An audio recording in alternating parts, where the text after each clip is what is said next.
ቁርአን ለምንድነው ወደዚህ ዓለም የመጣው? ለምንድነው የወረደው ከሰማይ?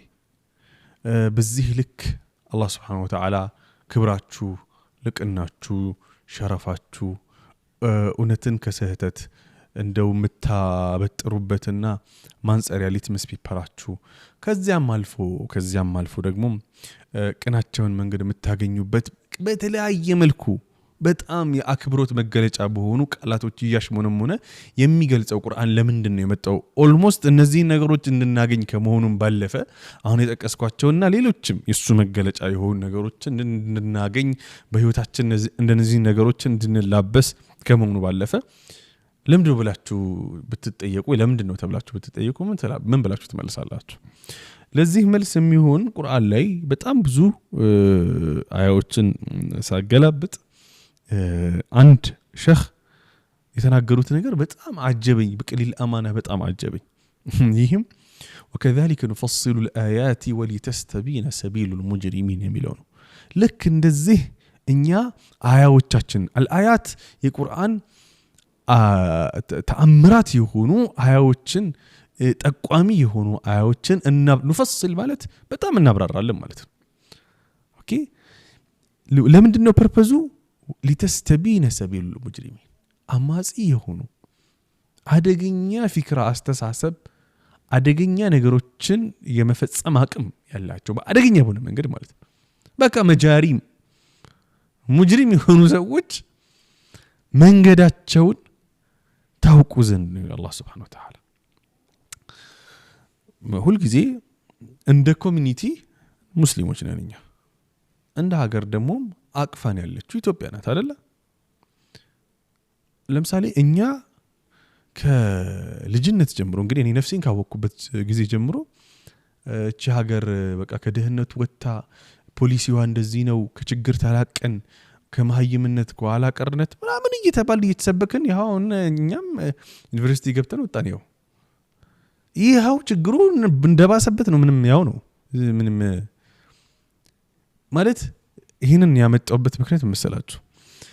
ቁርአን እናንተ ኋላ ቀር እንድትሆኑ የእናንተን ሪሶርስ ሌሎች እንዴት መጠቀም እንደሚችሉ እንዴት እንደሚያሰሩ ሀብታችሁን በአግባቡ ማኔጅ እንዳታደርጉ ያላችሁን አቅም እንዳታውቁ ማህይም እንድትሆኑ የማይረባ ዕውቀት ራሱ ነው የማይረባ ዕውቀት ላይ ጊዜያችሁን እንዴት ማሳለፍ እንዳለባችሁ በቃ በሁሉም የህይወት መስመር እናንተን እንዴት ባሪያ ማድረግ እንደሚችሉ የሚያቅዱ የሚያሲሩ አካላት መንገዳቸውን ላብራራላችሁ ነው የመጣሁት።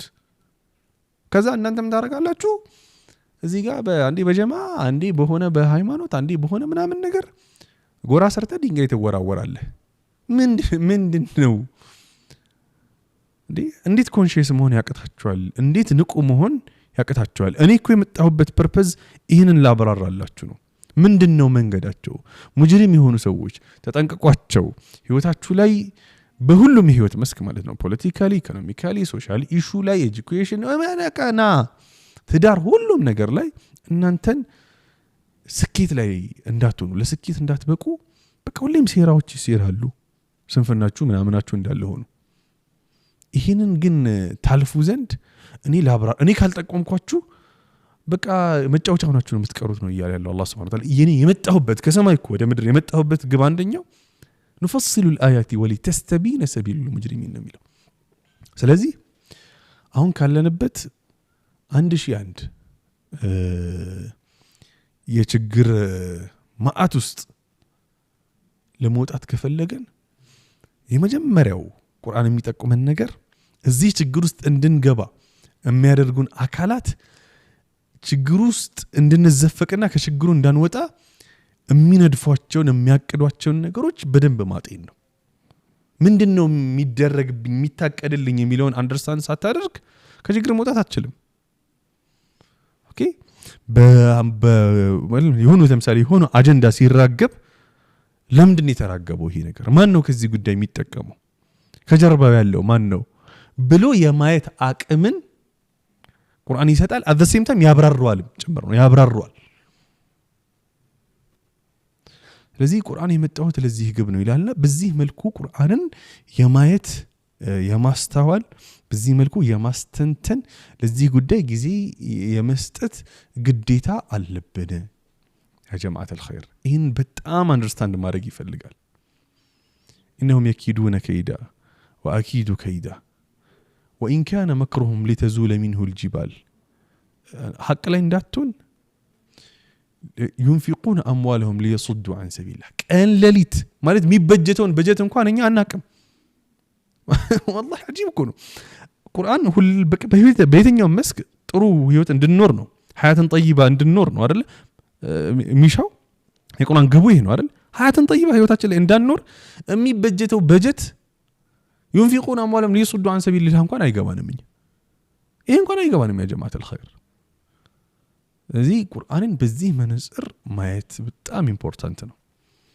ኦኬ ኮንሺየስ መሆን ይፈልጋል ንቁ መሆን ይፈልጋል የዛሬው መልእክቴ ይህ ነው ቁርአን ላይ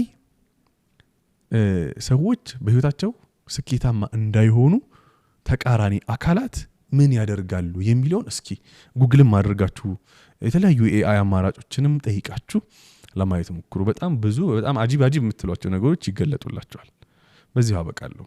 ወሰላሙ